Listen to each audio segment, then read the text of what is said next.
নমস্কার বন্ধুরা, আশা করি সকলেই ভালো আছেন।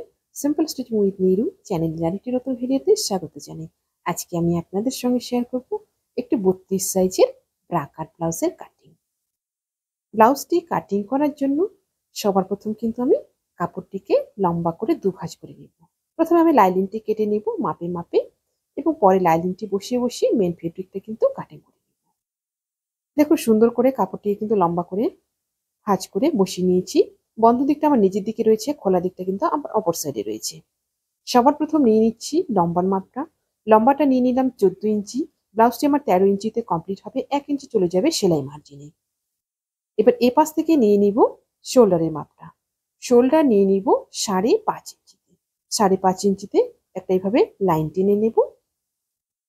এরপর নিয়ে নিব আর্মহোলের মাপটা। আর্মহোলও নিয়ে নিব এখান থেকে কিন্তু 5.5 ইঞ্চিতে। 5.5 ইঞ্চিতে একটা মার্ক করার পরে দেখুন এখান থেকে একদম শোল্ডারের লাইন পর্যন্ত কিন্তু এভাবে একটা লাইন টেনে মিলিয়ে দেব। এরপর ফিতেটাকে এই পাশে ঘুরিয়ে নিয়ে নিব চেস্টের মাপটা। চেস্ট আমার 32 রয়েছে। 32-এর 4 ভাগের 1 ভাগ 8 ইঞ্চি। 8 ইঞ্চিতে আমি এখানে একটা কিন্তু মার্ক করলাম ঠিক এইভাবে। ছাতি যেই থাকুক সূত্র কিন্তু একটাই, ঠিক একই রকম ভাবে কিন্তু অন্য সাইজের ব্লাউজের মাপও কিন্তু হবে। এবার এই কোণা থেকে মাপ নিয়ে নিলাম একটা 1 ইঞ্চিতে। 1 ইঞ্চিতে একটা মাপ নিয়ে কিন্তু আর্ম হোলের রাউন্ড শেপটা ঠিক এইভাবে দিয়ে দেব। এবার নিয়ে নিব কোমরের মাপটা। কোমর আমার রয়েছে এখানে 26 ইঞ্চি। এখানে নিয়ে নিব 6.5 ইঞ্চিতে একটা মার্ক।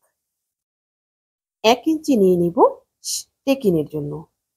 ঠিক এভাবে এবার ওপরের যে আমার মার্কটা রয়েছে তার সাথে কিন্তু নিচের মাপটা এইভাবে লাইন টেনে মিলিয়ে নেব। এটা কিন্তু আসবে সেলাইয়ের লাইন। এই লাইনে কিন্তু সেলাইটা হবে। সাইডে নিয়ে নিব সেলাই মার্জিনের জন্য 1.5 ইঞ্চি। আপনারা চাইলে এখানে কম বেশি করতে পারেন। এবার নিয়ে নিচ্ছি টেকিনের মাপটা। টেকিনের মাপটা নিয়ে নেব এখান থেকে 3.5 ইঞ্চি এবং টেকিনের হাইটটা নিয়ে নেব 4.5 ইঞ্চিতে। 4.5 ইঞ্চিতে ঠিক এভাবে একটা লাইন টেনে নেব। তারপর দুপাশ থেকে হাফ হাফ ইঞ্চ করে এভাবে দুটো লাইন টেনে নেব। এরপর নিয়ে নিব গলার মাপটা। গলার চওড়াটা নিয়ে নিব এখান থেকে 2.2 ইঞ্চিতে। ঠিক এভাবে একটা মার্ক করে নেব। এবার নিয়ে নিব গলার ডিপটা। গলার ডিপটা নিয়ে নিব 9 ইঞ্চিতে। 9 ইঞ্চিতে একটা ঠিক এভাবে মার্ক করব। তারপর এই পাশ থেকেও কিন্তু নিয়ে নিব 2.5 ইঞ্চি। 2.5 ইঞ্চি নিয়ে এবার একটা লাইন টেনে বক্স করে নেব প্রথমে। ঠিক এভাবে একটা বক্স করে নেব। তারপর কিন্তু ওপর থেকে একটা মাপ নিয়ে নিব এখানে 2.5 ইঞ্চিতে। 2.5 ইঞ্চিতে একটা মাপ নিয়ে এখানে কিন্তু উপরে একটা ছোট্ট বক্স করে নেব। পেছন গলাটা আমার মটকা গলা হবে।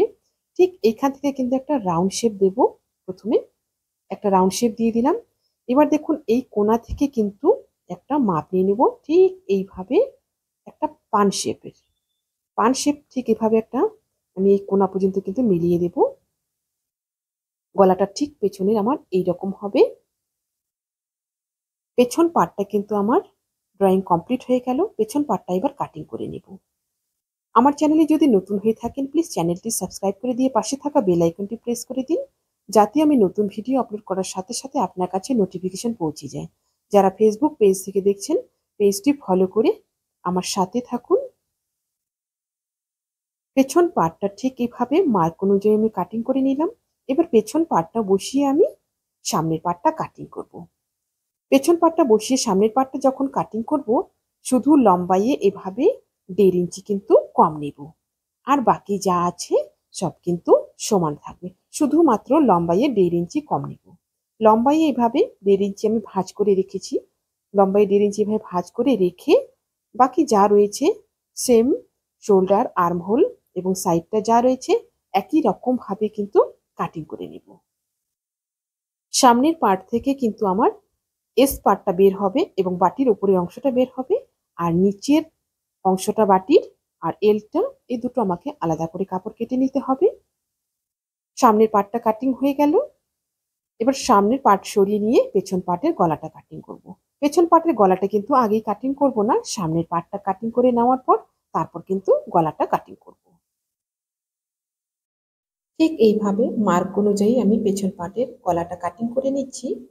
গলাটা কিন্তু এই যে কোণাটা রয়েছে এই কোণায় কিন্তু আমার ডরি হবে এটা কিন্তু হুকও করা যায়, আবার ডরিও করা যায়, দু রকম ভাবেই কিন্তু করা যায়। তবে আমি এখানে ডরি করব। পেছন পার্টের গলাটা আমার কাটিং হয়ে গেল। পেছন পার্ট সরিয়ে নিয়ে এবার সামনের পার্টের মাপগুলো নিয়ে নিব। আপনাদের যদি কোথাও বুঝতে সমস্যা হয় আপনারা অবশ্যই আমাকে কমেন্টে জিজ্ঞাসা করবেন, আমি উত্তর দিয়ে দেব। সামনের পার্টের মাপটা সবার প্রথমে নিয়ে নিব গলার মাপটা। গলার মাপটা ঠিক এখান থেকে নিয়ে নিব 2.2 ইঞ্চিতে। 2.2 ইঞ্চিতে একটা মার্ক করে নেব ঠিক এইভাবে। এবার ফিতেটাকে এই পাশে ঘুরিয়ে নিয়ে এখানে একটা মাপ নিয়ে নিব 5 ইঞ্চিতে। 5 ইঞ্চিতে ঠিক এভাবে একটা মার্ক করে নিলাম। মার্ক করে নিয়ে একটা সোজা লাইন টেনে নিব ঠিক এইভাবে। এবার দেখুন ফিতেটাকে এই পাশে ঘুরিয়ে নিব। এই পাশে ঘুরিয়ে নিয়ে এখানে নিয়ে নিব 4.5 ইঞ্চি। 4.5 ইঞ্চিতে এভাবে একটা মার্ক করে নিব, তারপর কিন্তু একটা লাইন টেনে নিব। ঠিক এর নিচে নিয়ে নিব 5 ইঞ্চি, একদম লাস্টের দিকে নিচে 5 ইঞ্চি নিয়ে নিলাম। এবার ওপরের মাপটার সাথে নিচের মাপটা এভাবে লাইন টেনে মিলিয়ে নেব। লাইন টেনে এভাবে মিলিয়ে নেওয়ার পর তারপর দিয়ে দেবো কিন্তু রাউন্ড শেপটা। রাউন্ড শেপটা ঠিক এই যে কোণাটা রয়েছে এই কোণা থেকে কিন্তু এইভাবে দিয়ে দিব। রাউন্ড শেপটা দেওয়ার পর এবার নেব তালপাটের শেপটা। সামনের পার্টে তালপাটের শেপটা কিন্তু খুবই গুরুত্বপূর্ণ। এই তালপাটের শেপটা কিন্তু ঠিকভাবে যদি দেওয়া না হয় তাহলে কিন্তু সামনের দিকে দেখবেন অনেকটা কাপড় কিন্তু এখানে ফুলে থাকে। এই তালপাটের শেপটা কিন্তু ঠিকঠাকভাবে এইভাবে দিয়ে নিতে হবে। তালপাটের শেপটাও আমার দেওয়া হয়ে গেল। এবার ড্রয়িং অনুযায়ী আমি সামনের পার্টটা কাটিং করে নিচ্ছি। এখানে আমি প্রথমে তালপাটের শেপটা কাটিং করে নেব, তারপর কিন্তু নিচের দিকটা কাটিং করে নেব। এই সামনের পার্টটা থেকে কিন্তু আমার শুধুমাত্র এস পার্টটা বের হবে আর বাটির উপরের অংশটা বের হবে। আর বাটির নিচের অংশটা এবং এলটা আমাকে আলাদা করে কিন্তু কাপড় কেটে নিতে হবে। ঠিক এভাবে রাউন্ড শেপটা কাটিং করে নেওয়ার পর এই যে সোজা দাগটা রয়েছে একদম সোজা করে কিন্তু সম্পূর্ণটা কাটিং করে নেব। এস পার্টটা আমার বেরিয়ে গেল। সবার প্রথম এস পার্টটাকে এবারে কিন্তু আর্ম হোল এবং শোল্ডার মিলিয়ে সুন্দরভাবে কিন্তু বসিয়ে নিলাম পেছন পার্টটার উপরে। ঠিক এভাবে পেছন পার্টের উপরে বসিয়ে নিয়ে এবার কিন্তু এস পার্টের মাপটা এখান থেকে নিয়ে নেব 5.5 ইঞ্চিতে। 5.5 ইঞ্চি নিয়ে কিন্তু ঠিক এভাবে একটা লাইন টেনে নিলাম। এবার যতটুকু নিচের দিকে এক্সট্রা রয়েছে এটা কিন্তু কাটিং করে বাদ দিয়ে দেব ঠিক এইভাবে। এস পার্টটা আমার কিন্তু কমপ্লিট হয়ে গেল। এবার আমি বাটির উপরের অংশটা কাটিং করব। বাটির উপরের অংশটার জন্য দেখুন এই যে টুকরোটা রয়েছে এটা কিন্তু কাটিং করে বাদ দিয়ে দিব। এই টুকরোটা কাটিং করে বাদ দেওয়ার পরে দেখুন এখানে একটু কোণা বেরিয়ে আছে, এই কোণাটাকে একটু হালকা করে শেপ দিয়ে দেব। ঠিক এভাবে একটা হালকা শেপ দিয়ে দিলাম যেন এস পার্টের যে আমার গোলাইটা রয়েছে তার সাথে সুন্দরভাবে বসে যায়। এবার এস পার্টের গোলাইটার উপরে 1/2 ইঞ্চি উপর করে আমি বসিয়ে নেব। এভাবে বসিয়ে নিলাম। বসিয়ে নেওয়ার পর দেখুন এবার নিয়ে নেব বাটির মাপগুলো। বাটির মাপটা ঠিক যে এস পার্ট আমার শুরু হয়েছে এখানে এভাবে একটা মার্ক করব। এখানে এভাবে মার্ক করার পর তারপর নিয়ে দিব নিচের দিকের মাপগুলো। নিচের দিকে নিয়ে নেব এখানে আমি 6.5 ইঞ্চি। আপনাদের যদি বাটির সাইজ একটু বড় থাকে 32 সাইজের ক্ষেত্রেই তাহলে কিন্তু এখানে 7 ইঞ্চি নিয়ে নেবেন। আমি এখানে 6.5 নিয়ে নিলাম যেহেতু বাটির সাইজটা মিডিয়াম রয়েছে। 6.5 নিয়ে যতটুকু এক্সট্রা রয়েছে সেটা কিন্তু এইভাবে কাটিং করে বাদ দিয়ে দিব। কাটিং করে বাদ দিয়ে দিলাম। এবার নিয়ে নিব গলার শেপটা। গলার শেপটার জন্য দেখুন এখানে গলার ডিপটা নিয়ে নিব আমি 1.5 ইঞ্চিতে। 1.5 ইঞ্চি গলার ডিপটা নিয়ে তারপর কিন্তু দিয়ে দিব গলার শেপটা। এস পার্টটা যেখানে আমার শুরু হয়েছে সেই জায়গা পর্যন্ত কিন্তু এইভাবে এই মার্কটা পর্যন্ত আমি মিলিয়ে দিলাম। এইভাবে সুন্দর একটা রাউন্ড শেপ কিন্তু আমার গলা চলে আসলো। এবার এই শেপটাকে কিন্তু কাটিং করে বাদ দিয়ে দিব। এই টুকরোটা দেখুন এইভাবে শেপ অনুযায়ী কাটিং করে নিলাম। এরপর দুভাঁজ করে নেব। ঠিক এভাবে দুভাঁজ করে নিয়ে 1.5 ইঞ্চিতে একটা মার্ক করব। 1.5 ইঞ্চি অর্থাৎ 1 ইঞ্চির একটু কম, 1/2 ইঞ্চির একটু বেশি। 1.5 ইঞ্চিতে একটা মার্ক করে ঠিক এভাবে একটা রাউন্ড শেপ দিয়ে দিব। রাউন্ড শেপটা দেওয়ার পর তারপর কিন্তু এই রাউন্ড শেপটা কাটিং করে নেব। ঠিক এভাবে রাউন্ড শেপটা কাটিং করে নিলেই কিন্তু বাটির উপরের অংশটা আমার কমপ্লিট। এস পার্ট এবং বাটির উপরের অংশ দুটোই কিন্তু আমার কাটিং কমপ্লিট হয়ে গেল। এবার ঠিক 1/2 ইঞ্চি উপর করে সুন্দরভাবে বসিয়ে নিলাম।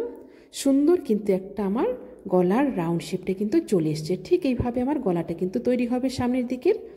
এবার নিয়ে নিব বাটির নিচের অংশটা। বাটির নিচের অংশটার জন্য আমি একদিকে 7 ইঞ্চি, আরেক দিকে কিন্তু 3.5 ইঞ্চি করে আমি কাপড়টিকে দুভাজে কাটিং করে নিয়েছি। ঠিক একই রকমভাবে দুভাজ করব। দুভাজ করে 1.5 ইঞ্চিতে একটা মার্ক করব। 1.5 ইঞ্চিতে একটা মার্ক করে কিন্তু একটা রাউন্ড শেপ দিয়ে দিব। বাটির উপরের অংশটাতে যেভাবে দিলাম সেম নিচেরটাতেও কিন্তু একই রকমভাবে কিন্তু রাউন্ড শেপটা দিয়ে দিব। রাউন্ড শেপটা দিয়ে তারপর কিন্তু এটা কাটিং করে নেব। রাউন্ড শেপটা কাটিং করার পর কিন্তু এটা খুলে নেব। খুলে নেওয়ার পর এক সাইড থেকে একটা মাপ নেব। এক সাইড থেকে একটা মাপ নেব 1/2 ইঞ্চিতে। 1/2 ইঞ্চিতে একটা মাপ নিয়ে কিন্তু একটা ভি শেপ দেব। এটা আপনারা চাইলে যেদিকে খুশি কিন্তু নিতে পারেন, ডান দিকে অথবা বাঁ দিকে যে কোনো দিকেই নিতে পারেন। দেখুন ঠিক এইভাবে একটা ভি শেপ দিয়ে দিলাম। এই ভি শেপটা দিয়ে কিন্তু এবার ভি শেপটা কাটিং করে নেব ঠিক এইভাবে। বাটির উপরের অংশ এবং নিচের অংশ দুটাই কিন্তু আমার কাটিং কমপ্লিট হয়ে গেল। ঠিক এবার ব্লাউজটার উপরে আমি বসিয়ে নেব। এবার আমি এলটার জন্য কাপড়টা নেব। এলের জন্য আমি দুভাজ করে নিয়ে নিয়েছি। একদিকে নিয়ে নিব আমি 4 ইঞ্চি, ঠিক এইভাবে। আরেক দিকে নিয়ে নিব আমি 3 ইঞ্চিতে। ঠিক এই পাশটাতে আমি 3 ইঞ্চিতে ভাবে একটা মার্ক করব। তারপর শেভিং স্কেল বসিয়ে কিন্তু আমি শেপটা দিয়ে দিব। ঠিক এভাবে দুটো মাপকে মিলিয়ে আমি শেভিং স্কেল দিয়ে লাইন টেনে নেব। আর এই পাশের মাপটা রয়েছে আমার 11 ইঞ্চি, সম্পূর্ণটা কিন্তু 11 ইঞ্চি রয়েছে। এবার আমি এলটা কাটিং করে নেব। এলটাও আমার দুভাজে নিয়েছি। এটা আমার একবারে দুটো এলই বেরোবে। এলটা আমার কাটিং হয়ে গেল। এলটাকে এবার কিন্তু ব্লাউজের উপরে বসিয়ে নেব। ব্লাউজের বডি পার্টগুলো তো আমার সম্পূর্ণ কাটিং হয়ে গেল। এবার আমি হাতাটা কাটিং করব। তার জন্য দেখুন চওড়াটা নিয়ে নিয়েছি আমি 8.5 ইঞ্চি, আর লম্বাটা কিন্তু নিয়েছি আমি 6.5 ইঞ্চি। এখানে আপনাদের ইচ্ছা অনুযায়ী আপনার লম্বাটা নিয়ে নিতে পারেন। তারপর দেখুন ওপর দিক থেকে একটা মাপ নিয়ে নিব 3 ইঞ্চি। এই মাপটা কিন্তু ওপর দিক থেকে নিতে হবে। ঠিক এভাবে ওপর দিকে 3 ইঞ্চি একটা মার্ক করে একটা লাইন টেনে নেব। হাতাটা আমার 4 ভাঁজে রয়েছে, দুটো হাতাই কিন্তু একবারে বের হবে। এভাবে লাইনটা দেওয়ার পর তারপর যে হাতার খোলা সাইডটা রয়েছে, ঠিক এভাবে খোলা সাইডটা, এই খোলা সাইড থেকে কিন্তু হাতার শেপটা দিয়ে দিব। খোলা সাইড থেকে হাতার শেপটা ঠিক এইভাবে দিয়ে দিব। হাতার শেপটা দেওয়ার পর তারপর নিয়ে নিব মুহুরির মাপটা। মুহুরির মাপটা আপনাদের যা থাকবে সেই অনুযায়ী কিন্তু নিয়ে নেবেন। অর্ধেক করে আমার এখানে 11 ইঞ্চি রয়েছে, আমি এখানে 5.5 একটা মার্ক করব ঠিক এইভাবে। তারপর 1.5 ইঞ্চি নিয়ে নিব সেলাই মার্জিনের জন্য। 1.5 ইঞ্চি ঠিক এইভাবে সেলাই মার্জিনের জন্য নিয়ে নিলাম। এবার এই মাপ থেকে কিন্তু এই কোণা পর্যন্ত একটা লাইন টেনে মিলিয়ে নিব ঠিক এইভাবে। হাতার শেপটা কিন্তু আমার দেওয়া হয়ে গেল। এবার হাতাটাকে কাটিং করে নিব। ঠিক এই টুকরোটা কেটে বাদ দিয়ে দিব, কারণ নিচের দিকে আমার এতটা প্রয়োজন নেই। এবার উপরের শেপটা ঠিক এইভাবে কাটিং করে নিচ্ছি। এবার দিয়ে দিব তালপাটের শেপটা। তালপাটের শেপটা ঠিক দিয়ে দিব 1 ইঞ্চি জায়গা ছেড়ে দিয়ে ঠিক এইভাবে তালপাটের শেপটা দিয়ে দিলাম। তালপাটের শেপটা দিয়ে কিন্তু তালপাটটা এবার কাটিং করে নেব। আশা করছি ভিডিওটি আপনাদের সকলের ভালো লেগেছে। ভিডিওটি ভালো লাগলে অবশ্যই লাইক করবেন এবং শেয়ার করবেন। নতুন নতুন ভিডিও পেতে চ্যানেলটিকে সাবস্ক্রাইব করে রাখবেন। যারা ফেসবুক পেজ থেকে দেখছেন পেজটি ফলো করে আমার সাথে থাকবেন। আজকে এই পর্যন্তই, দেখা হচ্ছে।